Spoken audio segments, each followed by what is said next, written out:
Now, folks, here's the setup. I'm in the lower pond. I've got my camera set up, obviously, and I'm adjusting the, oh yeah, that's gonna be better, that's better. We're close in now. Min is to my right, she's got the fish food, and she's gonna throw the fish food right between me and the rock, Min. Now. And a little this way, a little more in here. There? Yeah, there. Okay. There? Yeah. Now, if we're lucky, I don't know if we're going to be lucky or not. Okay. That's okay, Min. Thank you. She's already fed the fish, so they may not come to eat quite so much, so quickly. But we'll see. If nothing else, we've got some gorgeous reflections going on. There's one. Oh, here they come. Here they come. Yeah, they're coming in. You see all that activity starting up? Yeah. Okay. Those little ripples, those circles. We're going to back this out just a bit. There. Bang, bang, bang. Those are tilapia coming up to feed. And if we threw it in the whole pond, they'd be doing that in the whole pond. It's really kind of neat to watch them do that. When they get really hungry, they actually jump out of the water. That's strange. I'll see if I can get a close-up of this, folks. There you go. We'll see what happens. I don't know if you can see the tilapia or not, in all honesty. But I need something full of life and light, because I just watched a BBC, British Broadcasting Corporation, news report on a freshly released Uvalde video from inside the school. And inside the school, they show the shooter entering. They've got him on camera. Coming up a hallway and intersecting him, coming down another one, is the student. The student takes a look at this guy, turns around and runs. At which point the shooter tries to kill him, but the guy gets away, the kid gets away. I mean, he did the right thing. He was like an 8-year-old kid. He sees a tall guy with a big rifle and lots of ammunition. He runs like the Dickens. Around corners, and he ducks and he survives. I praise the young guy. He did it right. And within 2 minutes, the police show up. The first one in has got a long rifle, an AR-15, fully automatic, undoubtedly.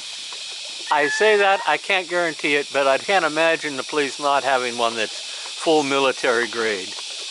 And 2 guys in body armor with pistols. Now, according to the experts that I've talked to, somebody, they always say, oh, you can't go up against an Armalite with a pistol. Well, the experts tell it differently, and history does. There are many instances of people with pistols taking down people with Armalite. The simple fact is, if you are within the killing distance for that pistol's ammunition, you can kill somebody with it. You've got at least 9 shots in your clip. With these semi-automatic handguns they have now, maybe more depending on the weapon, and you can shoot them off as quick as anybody with an Armalite that's not fully automatic. And at close range, in a hallway, in a school, in a classroom, a pistol is actually easier to use. You can take down an Armalite carrier. That's the simple fact. And these 3 guys show up within 2 minutes. 1 with a long gun, 2 with pistols, all with body armors. They chase the guy down the hallway, and then they come back and hide behind the corner. 17 others show up. Eventually there are 20 people with guns and body armor inside that school, and not one of them has got the guts to go down and take that shooter out. And the commander that's there is telling his people to go back and hide. Well, folks, I'm sorry, but that's not how it's supposed to work. A group of civilians? Yeah, you can hide, you can wait, but fully armed, fully trained, fully body armored police waiting for an hour while 19 children and 2 adults are slaughtered, butchered, murdered, call it what you will. The kids sending out help us please messages on 119 on their cell phones. No, that ain't right. A long time ago, when I was still a young blood on a customized British motorcycle, policeman pulled me over in Vancouver City, one of Vancouver's finest, and it was 3:30 in the afternoon. I was on the main road, and it was said 30 miles an hour, and I suppose I was, yeah, maybe doing 60. It was a nice day, and there was nobody on the road. And he pulled me over, and we get over to the side of the road, and he gets up, and he's decided that he's going to give me a ticket for speeding. And then he asked me where my mirrors are. I said, well, I'm just going down to buy them now, officer. And he says, yeah, I believe that. And what about these things you call mufflers on this here motorcycle? They're awful loud. I said, really? I hadn't noticed. At which point, this guy's behind us. There's another speeder, only this guy's in a car. And this guy is in the lane that's for parking. And he comes barreling down the road, and he didn't see us. And all of a sudden, we hear this screech of tires on road as they stop moving.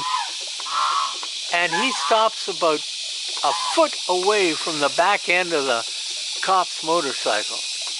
And the policeman at this point is writing me a ticket. He keeps writing, doesn't even look back, and he says, boy, that was close, wasn't it? I said, it sure was. That was the type of policeman that I grew up with.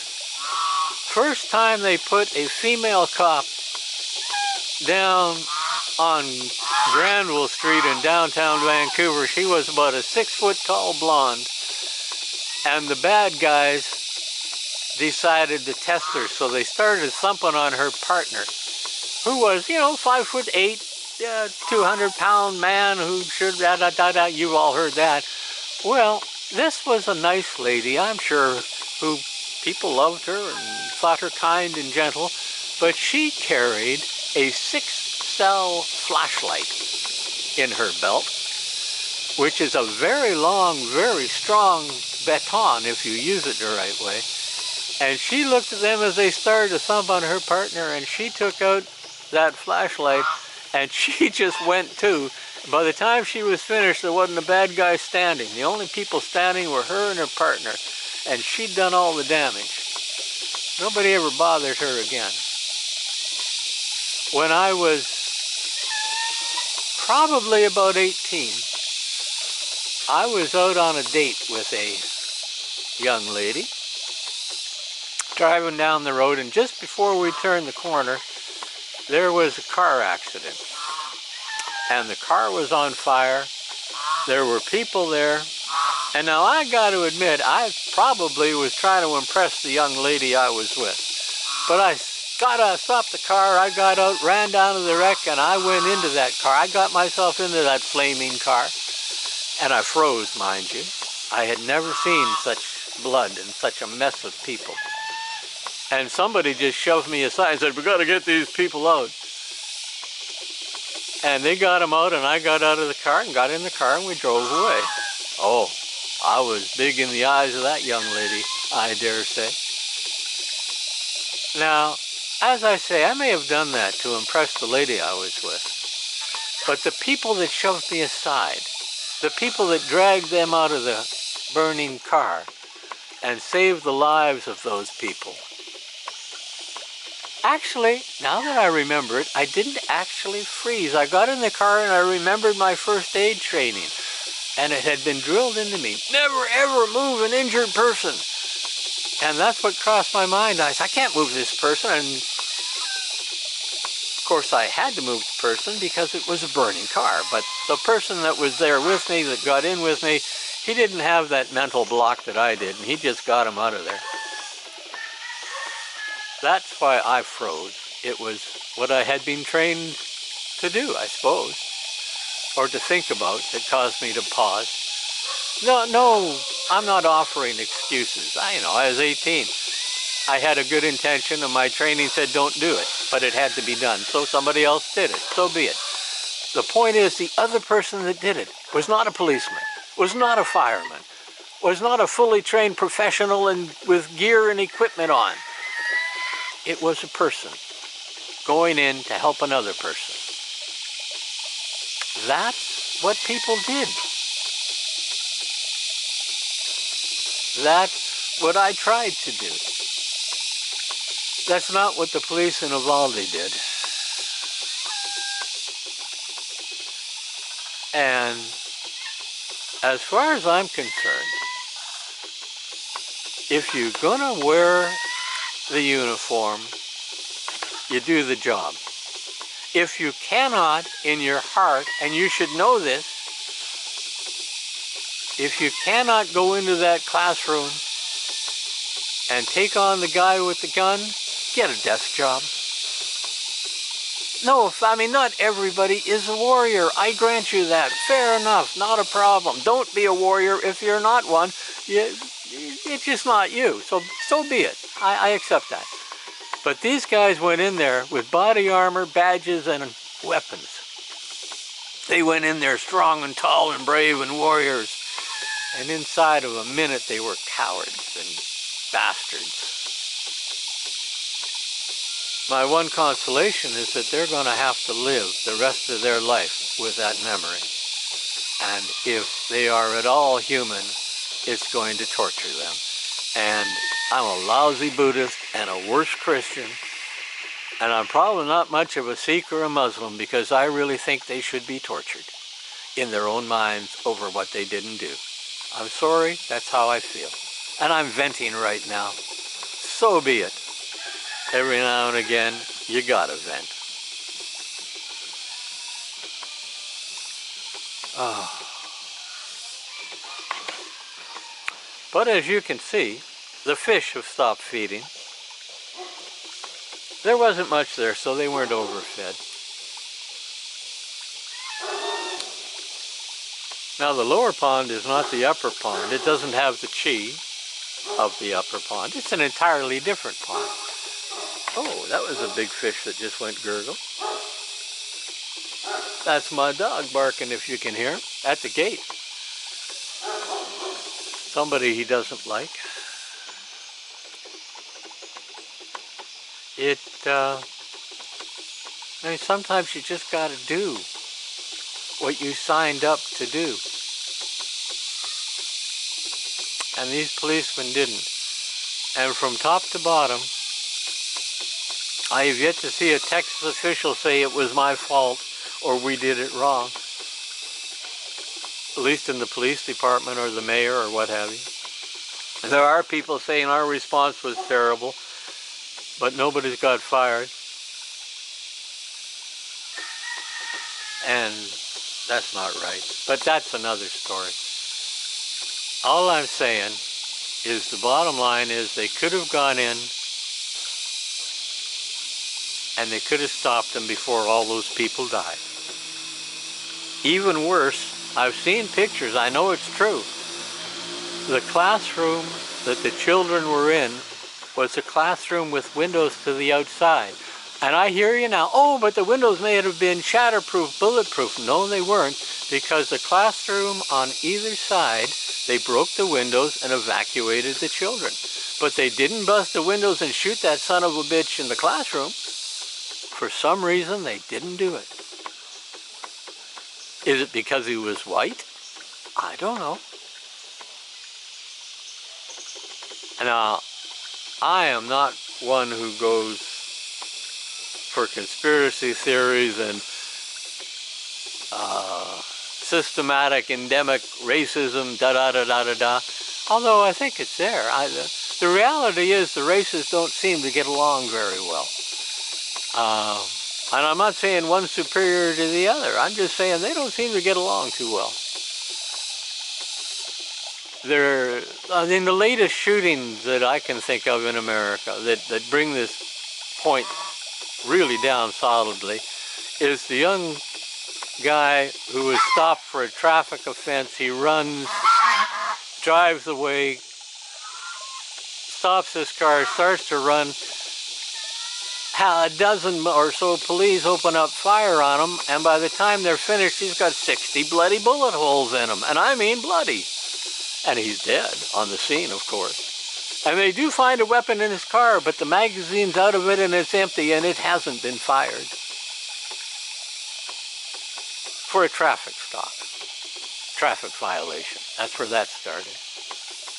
The same week, the July 4th parade, the lunatic, evil, nasty person, whatever you want to call him, dresses up as a woman so he can be disguised, gets to the rooftop with a high-powered semi-automatic rifle of some description, opens fire, and by the time he's done, 7, 8, 9 are dead and 30 or 40 are wounded. He gets off the roof, he escapes in a car. Make a long story short, they get him to stop, they've got him, he gets out of the car, they handcuff him. They don't even mess up his hair. The only, not the only, but perhaps the most significant difference in the story that makes the difference on how it turned out is that the guy with the traffic violation was black, and the guy who shot everybody up on July 4th was white. It seems to make a difference, folks, because this you can find time after time in America. The failed grand experiment has truly failed. Now, that's just a thought. I'm going to try to beautify my thought, just thought, and I'm going to bring this up. Ah, no, he flew away. That's all right. I'm going to change the view for you folks. Where am I? I gotta be close. That's gotta be what I'm looking at. Yeah. Okay. That's just some pretty flowers at the pond. Maybe a butterfly will come and sit there. I don't know. 1735. The village. Yeah. That's where I met Myra. One day, a youth rep from across town side came and said, "Hey, we've got a youth rep from the Philippines showing up. Would you like to have her in the village for a day or two?" And I said, "Sure, why not?" And didn't think anything else of it. Well, I don't know, a couple of weeks, month later, whatever it was, there's a knock on my door, and there's the youth rep. I think his name was Mike. And with him is this tiny little Filipino lady, young lady. And he says, "Here's the youth rep," turns around and off he walks. Now, the first thing I said to her is, "Hi, come on in. How many children do you have?" Because I was in a culture that by the time you were the lady's age, you had 1 or 2 children for the most likely. And married or not, didn't much matter. Well, it did matter to her, and she damn near slapped me. But she didn't. No, she did move that shoulder back so she could get a good swing at me. Later, she went to bed. Now, none of you will probably know this, except for my family and friends. The rest won't. But I used to be a bit of a survivalist on the lighthouse. I had a weapons cache and food cache and all sorts of stuff stuffed away. And when I left the light, I took it with me. When I got to the village, the manse had an upstairs and a downstairs, and downstairs was a spare bedroom. A spare room that we turned into a spare bedroom. And it had a huge closet in it, just the right size for about, I don't know, 10 rifles and 20, 30,000 rounds of ammunition. As I say, I was a survivalist at the time. I'm not anymore. And that's where we sent her down to go to sleep. Well, the middle of the night, it's cold, and she has to get up to use the bathroom. And she sees the door, and she thinks, aha, rich foreigner's house. Well, at that point, she was the foreigner. But a rich, you know, it's in America, Canada. It's got to have, that's got to be the bathroom, ensuite plumbing.